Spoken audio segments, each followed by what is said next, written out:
Hey guys, we have 14 plus 6 divided by 2 times 5.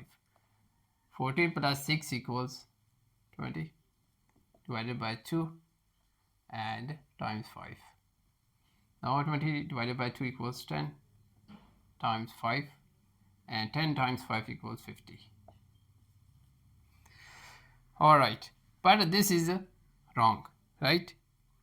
Why it is wrong? Division and multiplication must be done before addition. Now let's solve it correctly. Division first, right? So 14 plus 6 divided by 2 equals 3 times 5. Now multiplication first. Multiply first, right? So 14 plus 3 times 5 equals 15. And 14 plus 15 equals 29.